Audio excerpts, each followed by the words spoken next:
बिस्मिल्लाहिर्रहमानिर्रहीम। अस्सलाम वालेकुम। बिना धोए बिना उतारे पर्दों को साफ़, जरासीम से पाक और तेज़ खुशबूदार करने के लिए एक बहुत ज़बरदस्त टिप आपके साथ शेयर करूंगी। अगर आप चाहते हैं कि कम मेहनत में आपका फ़र्श शीशे की तरह चमक जाए, तमाम जरासीम, दाग, धब्बों का खात्मा हो जाए, कम मेहनत में आपकी कारपेट चमक जाए, अगर कभी ऐसा हो कि झाड़ू पोछा करने का आपका दिल ना हो, तो कौन सी ऐसी टिप है जिसे यूज़ करके आप अपने पूरे घर को बहुत आसानी से साफ़ कर सकते हैं बिना झाड़ू पोछा लगाए। इसके अलावा और भी बहुत सारी टिप्स एंड ट्रिक्स वीडियो में शामिल हैं। वीडियो बहुत यूज़फुल है, इसलिए फुल वॉच कीजिएगा। पसंद आए तो लाइक और शेयर ज़रूर कर दीजिएगा। देखिए, जब भी घर में पोछा लगाना हो, हम मुख्तलिफ क्लीनर्स का इस्तेमाल करते हैं जिनमें बहुत सारे केमिकल्स भी होते हैं और जिनकी कॉस्ट भी बहुत ज़्यादा होती है। आज आपको घर में बहुत कम कॉस्ट में घर की ही चीज़ों से ज़बरदस्त क्लीनर बनाना बता रही हूँ। जब भी आप पोछा लगाएं, आपने क्या करना है, पोछे के पानी में पहले आप थोड़ा सा नमक शामिल कर लीजिए, 1 टेबल स्पून। उसके बाद हाफ़ टेबल स्पून आप मीठा सोडा शामिल कर लीजिए। उसके बाद ले लीजिए आप एलम यानी फिटकिरी। फिटकिरी को पहले आप कूट लीजिए, कूट के इसका पाउडर बना लीजिए। देखिए, फिटकिरी एंटीबैक्टीरियल होती है। पोछे के पानी में आप फिटकिरी का लाजमी इस्तेमाल किया करें। फर्श भी ठंडा रहता है और घर से नेगेटिविटी भी ख़त्म होती है। देखिए, 1 टेबल स्पून के बराबर मैंने इसमें फिटकिरी का पाउडर शामिल कर दिया है। आप एक दफ़ा बना के पाउडर अपने पास रख लीजिए। रोज़ाना पोछे के पानी में फिटकिरी ज़रूर डाल दिया करें। उसके बाद कुछ ख़तरे आप इसमें सिरके के शामिल कर दें। उसके बाद ले लीजिए आप टेल्कम पाउडर। जो भी टेल्कम पाउडर आप यूज़ करते हो उसका आप यहाँ पर इस्तेमाल कर लीजिए। देखिए, मेरे कहने से एक दफ़ा पोछे के पानी में आप टेल्कम पाउडर डाल के देखिएगा। एक तो फ़र्श में बहुत प्यारी शाइन आती है और काफ़ी देर तक फ़र्श से खुशबू आती रहती है। उसके बाद आप कुछ क़तरे इसमें नील के शामिल कर लीजिए। देखिए, पोछे के पानी में नील का अगर इस्तेमाल करते हैं तो फ़र्श में बहुत ज़बरदस्त शाइन आती है।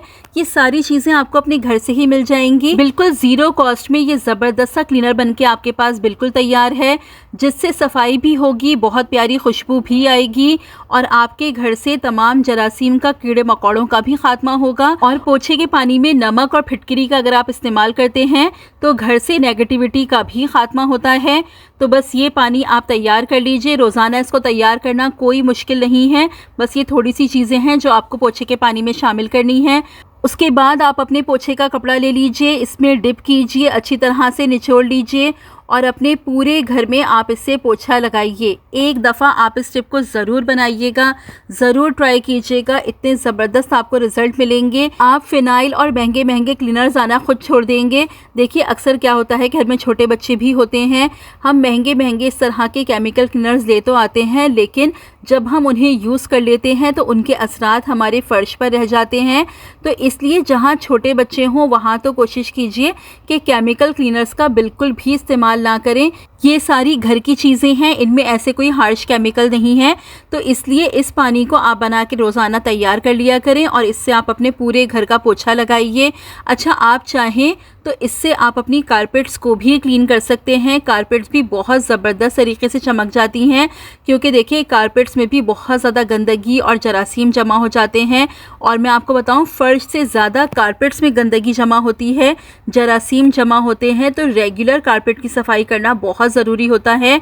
तो वीक में 2 से 3 दफ़ा आप इस तरीके से अपनी कारपेट्स को भी क्लीन कर लिया करें। अगर आपकी कारपेट से स्मेल आ रही हो तो इस तरीके को इस्तेमाल करने के बाद आपकी कारपेट से स्मेल भी बिल्कुल ख़त्म हो जाएगी। तो इस तरीके को ट्राई करके ज़रूर देखिएगा। बहुत से लोगों के घरों में बहुत ज़्यादा मच्छर और मक्खियाँ आने का मसला होता है। बस सुबह होती नहीं है और बहुत सारी मक्खियाँ आ जाती हैं, शाम होती है और मच्छर आ जाते हैं। उसके लिए पोछे के पानी में 2 चीज़ें आपको शामिल करनी है और आपकी ये प्रॉब्लम सॉल्व हो जाएगी।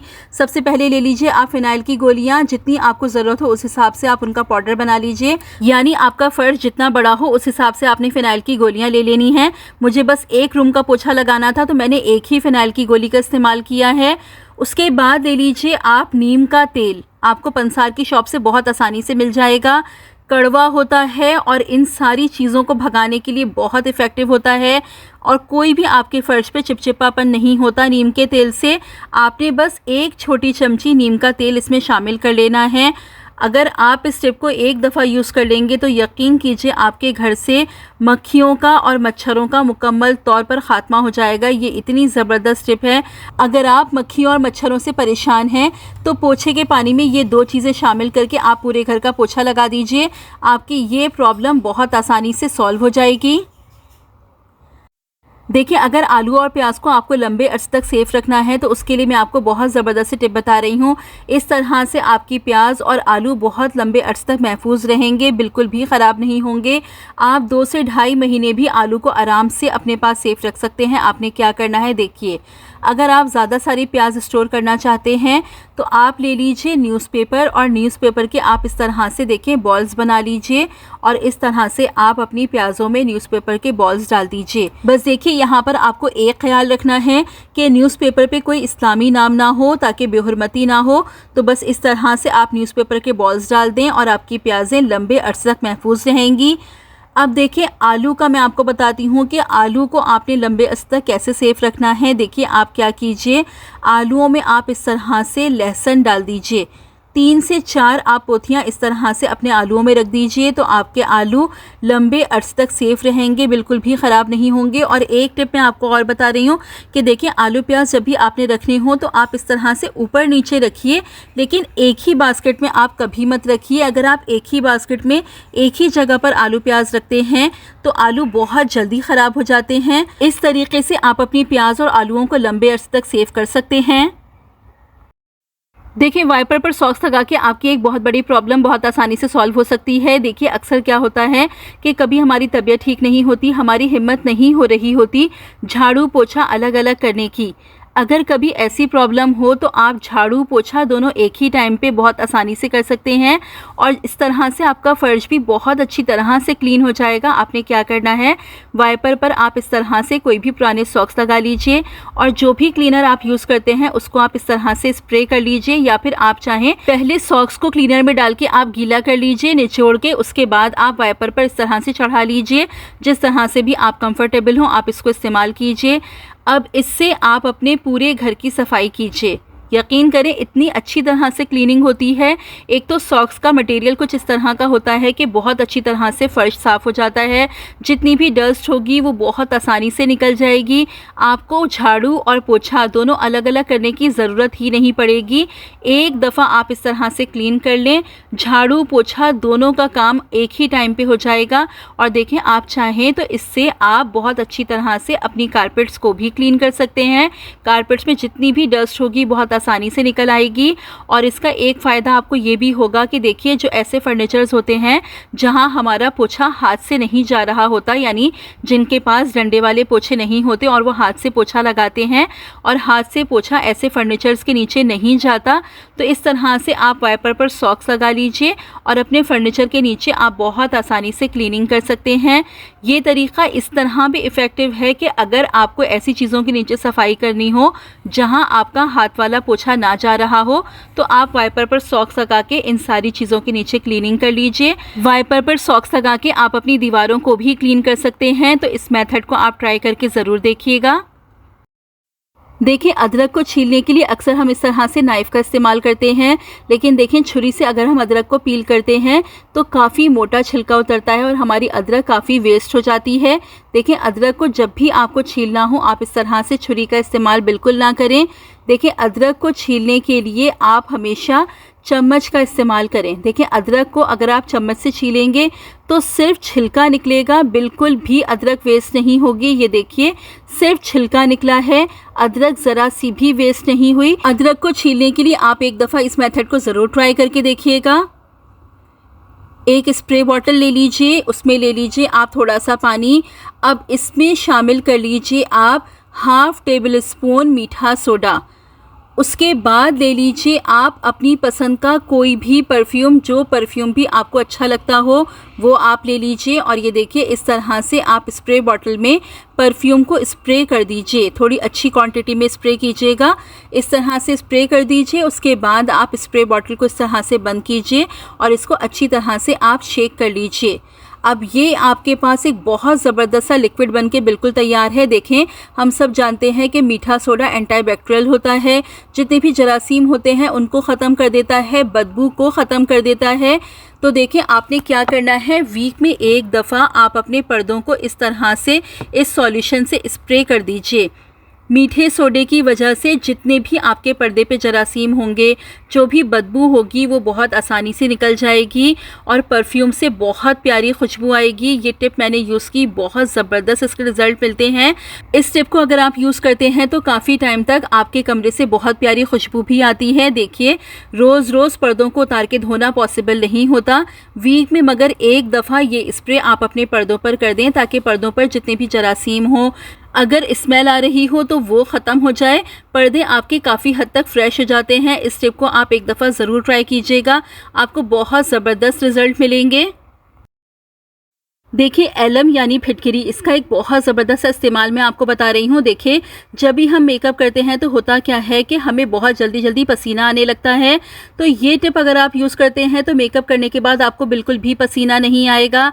देखिए, आपने क्या करना है, फिटकिरी का आप एक पीस ले लीजिए, इसको आप इस तरह से पानी में डिप कीजिए। पानी में डिप करने के बाद ये देखें, इस तरह से आप अपने फेस पर सर्कुलर मोशन में फिटकिरी को फेरिए। ये जिस तरह से मैं फेर रही हूँ, बस इस तरह से आपने हल्के हाथों से अपने फेस पर फिटकिरी को फेरना है। इसके बाद आप इसको ऐसे ही ड्राई होने देंगे। दोबारा आपने सादे पानी से अपने फेस को वॉश नहीं करना है। जब आपका फेस ड्राई हो जाए तो आप अपने फेस पर मेकअप अप्लाई कर लीजिए। एक दफ़ा आप इस टिप को ज़रूर यूज़ कीजिएगा। अगर मेकअप करने के बाद आपको भी बहुत ज़्यादा पसीना आता है तो इस टिप को इस्तेमाल करने के बाद आपको बिल्कुल भी पसीना नहीं आएगा। अच्छा, मैं आपको बताऊं कि फिटकिरी का इस तरह का इस्तेमाल वैसे भी हमारी स्किन के लिए बहुत ज़्यादा फ़ायदेमंद है। एक पीस इस तरह से फिटकिरी का आप अपने वॉशरूम में ज़रूर रखें। नहाने के बाद आपने क्या करना है, फिटकिरी को आप थोड़ा सा गीला कर लीजिए, चाहे तो आप पानी से गीला कर लें, चाहे तो आप रोज़ वाटर का स्प्रे कर लें। उसके बाद आप अपने अंडर आर्म्स में इसको इस तरह से रब कर लीजिए। अक्सर क्या होता है कि अंडर आर्म से बहुत ज़्यादा स्मेल आती है बहुत लोगों के। अगर आप इस तरह से फिटकिरी का इस्तेमाल करेंगे तो अंडर आर्म्स में ना ही पसीना आएगा, ना ही स्मेल आएगी और जर्म्स और बैक्टीरिया का मुकम्मल तौर पर ख़ात्मा हो जाएगा। ये बहुत ज़बरदस्त टिप है। जिन लोगों को एक्ने पिंपल का प्रॉब्लम होता है उनके लिए भी फिटकिरी का इस्तेमाल बहुत ज़्यादा फ़ायदेमंद है। फिटकिरी को पहले आप खल करके रख लीजिए। रोज़ाना किसी भी फेस मास्क में आप थोड़ी सी फिटकिरी मिला के अपने फेस पर अप्लाई कीजिए। आप देखें, बहुत जल्दी एक्ने पिंपल ख़त्म हो जाते हैं। इन सारी ही टिप्स को आप ट्राई करके ज़रूर देखिएगा। अच्छा, देखिए, मेकअप की बेस बनाने के लिए हम ब्यूटी ब्लेंडर का इस्तेमाल करते हैं। अब देखें, आपने क्या करना है, जब भी आपको मेकअप करना हो तो मेकअप करने से पहले आप अपना ब्यूटी ब्लेंडर ले लीजिए। इसको आप अच्छी तरह से गीला कर लीजिए। गीला करने के बाद आप अच्छी तरह से इसको इस तरह से निचोड़ दीजिए। उसके बाद इसे तकरीबन 1.5 से 2 घंटे के लिए आप फ्रीज़र में रख दीजिए। जी हाँ, ये बहुत ज़बरदस्त तरीका है बेस अप्लाई करने का। ब्यूटी ब्लेंडर आपका बिल्कुल ठंडा हो जाए, उसके बाद इससे आप अपनी बेस को अप्लाई कीजिए। इस तरह से एक दफ़ा आप अपनी बेस को अप्लाई करके देखें, इतना ज़बरदस्त आपको रिज़ल्ट मिलेगा। बेस आपकी बिल्कुल लाइट वेट रहेगी, बहुत ज़्यादा अच्छी तरह से लगेगी। और अक्सर क्या होता है, बेस लगाने के थोड़ी देर के बाद बेस फट जाती है। तो इस तरह से अगर आप अप्लाई करेंगे तो बेस आपकी बिल्कुल नहीं फटेगी, मेकअप भी बिल्कुल फ्लॉलेस होगा अगर आप इस तरह से बेस को अप्लाई करते हैं। बहुत ज़बरदस्त तरीका है ये बेस को अप्लाई करने का, आप एक दफ़ा इसको ज़रूर ट्राई कीजिएगा। तो ये थी मेरी आज की वीडियो, होप कि आपको पसंद आई होगी। इस वीडियो की अगर कोई एक भी टिप आपको पसंद आई हो तो वीडियो को लाइक ज़रूर कीजिएगा, शेयर भी ज़रूर कीजिएगा। और अगर आपने चैनल पर पहली बार विज़िट किया है तो सब्सक्राइब ज़रूर कीजिएगा। और हाँ, कमेंट करना तो बिल्कुल भी मत भूलिएगा। वीडियो आपको कैसी लगी कमेंट करके ज़रूर बताइएगा। अपना बहुत सारा ख्याल रखिएगा, मुझे भी अपनी दुआओं में याद रखिएगा। मिलती हूँ अपनी नेक्स्ट वीडियो में। अल्लाह हाफ़िज़।